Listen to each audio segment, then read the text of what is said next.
we've been asked to continue the statement, I'm a Unitarian because.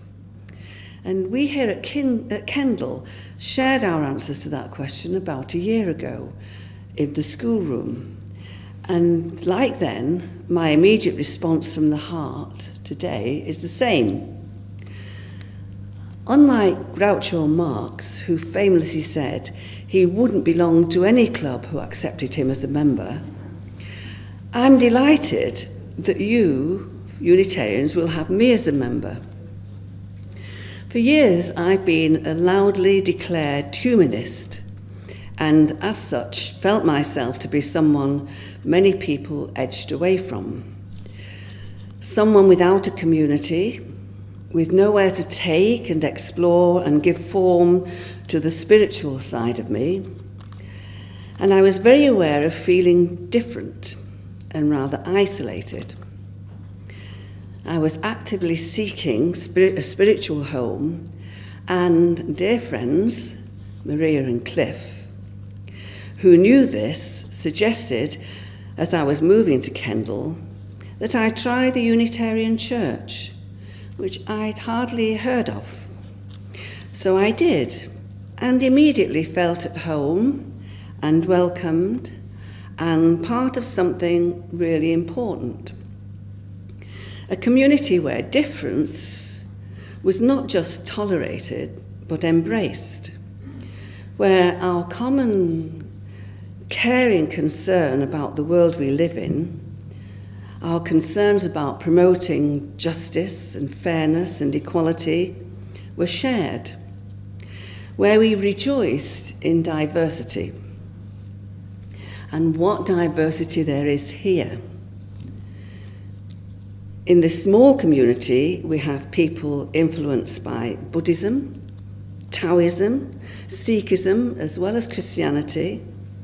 We have pagans and paranormalists and shamanists, as well as humanists like me, and other ists and isms I'm not mentioning, and that is truly wonderful. We like one of those lovely toys I was always excited to receive as a child. You look through a clear glass, through a cardboard tube. Down the tube, there were little bits of glass at the bottom, huddled together.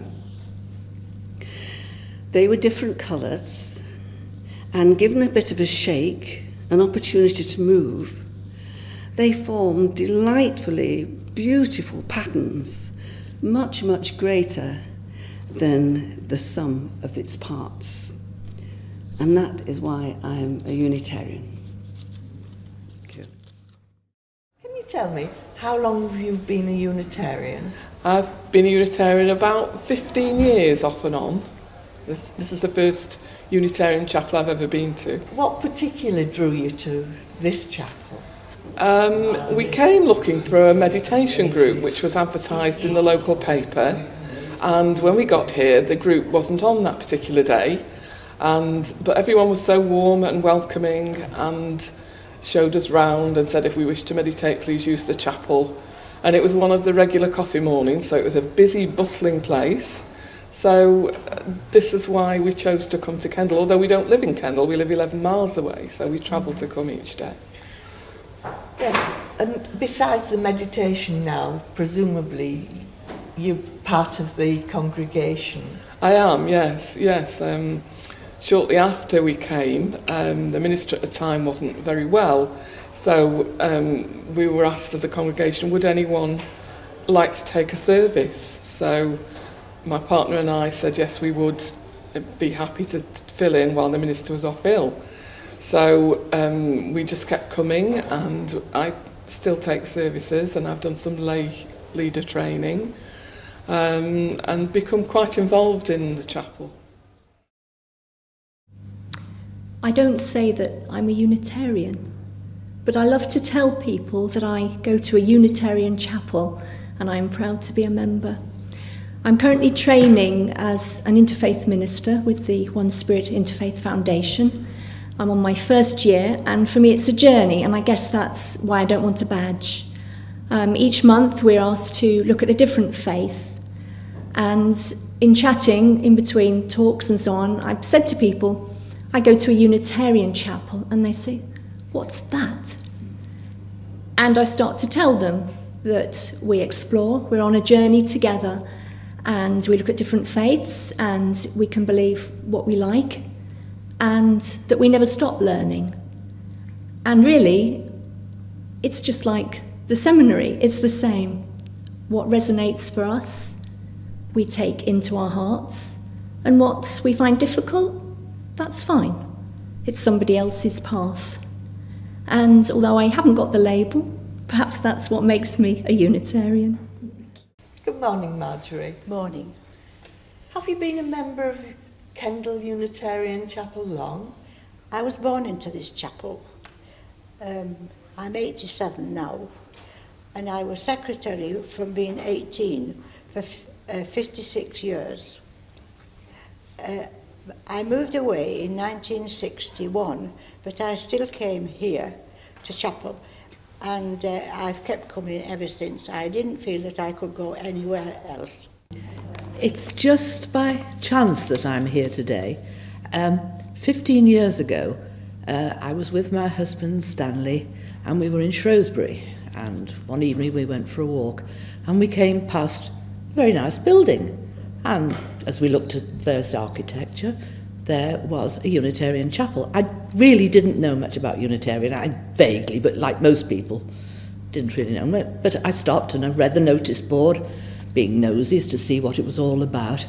And on this board was, well, I haven't got the original statement, but I contacted somebody the other day in Shrewsbury to say, have you got on your board a statement of what Unitarian is? And she said, well, yes, we have, but I said, no, that wasn't it. So she was wonderful. She went back, she came back the next day, and she said, I've gone through all in the office, and I found the old posters that we had in the cases. And she said, there are two of them, and she said, one of them might be what you remember from the past. And she wrote it out and posted it to me, and I think it probably was what I might remember, but it's certainly what I believe. We unite in religious liberty, free from constraints of imposed creeds and dogmas, seeking wisdom and knowledge in the spiritual, cultural, and intellectual insights of all humanity. So I turned to Stanley and I said, that's me. Which I didn't know whether it was me or not, but it was me. And subsequently I got information from Essex House after an advert in the papers, and I ended up here at the chapel. And after having two very, very helpful and very valuable ministers, I'm still here 15 years later, and so is Stanley. That's why I'm a Unitarian. And for me, being a Unitarian is all about choices and the freedom to explore them. I attend the Kendal Chapel because I've consciously decided to do so as a positive expression of my spirituality. It's part of my ongoing and dynamic relationship with the divine entity I like to call God.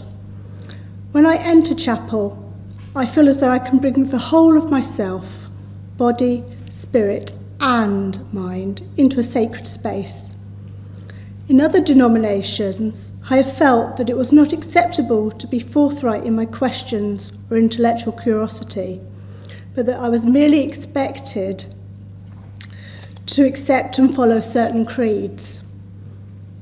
However, I often find that the sermons delivered from the Unitarian pulpit challenge me intellectually as well as spiritually. I learn things I didn't know.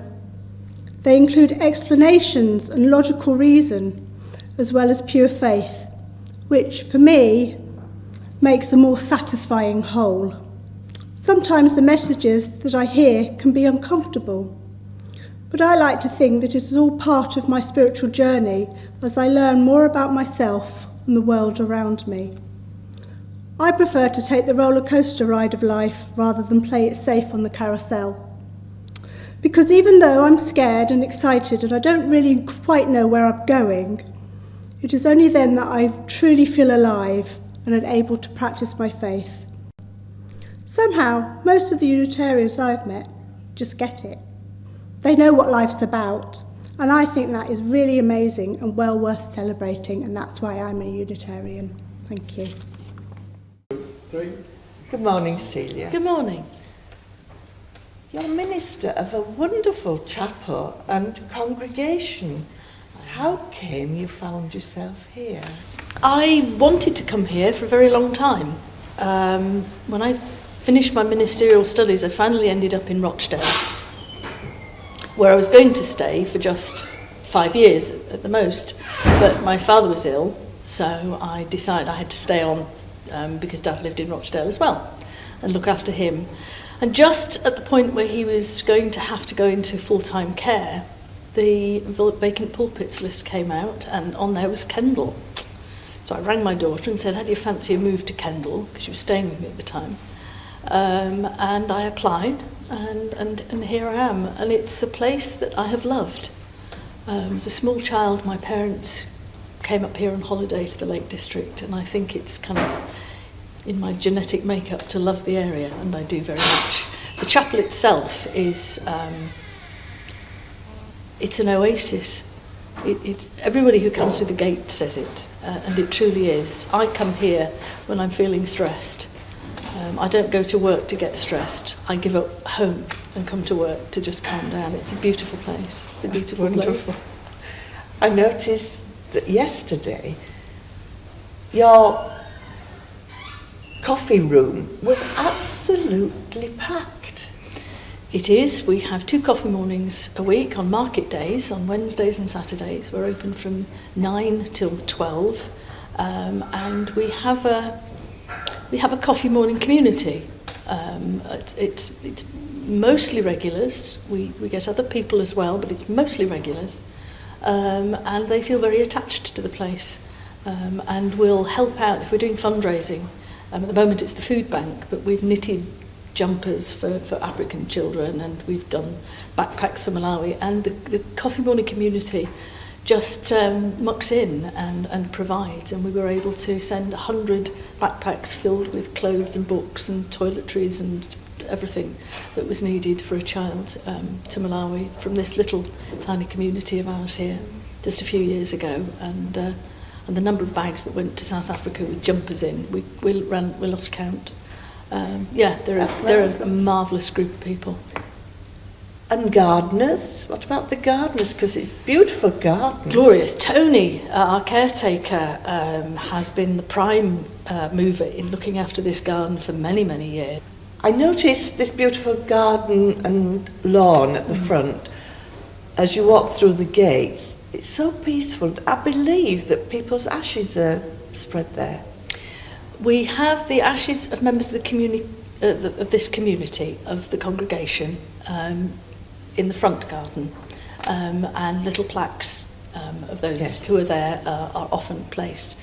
However, we also get requests from people who come to the coffee morning who feel an attachment to this community, and 2 or 3 times a year I'll get a request.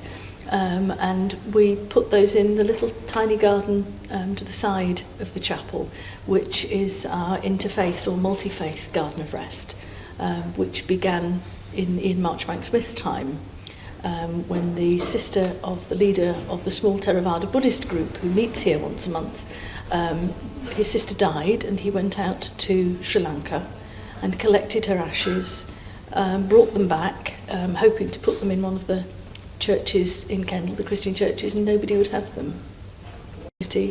And from a little bit of waste ground, we created an interfaith garden. I think Kendal are very fortunate. I do. In having a chapel such as this, and an oasis of peace, and also in having you as their ministers.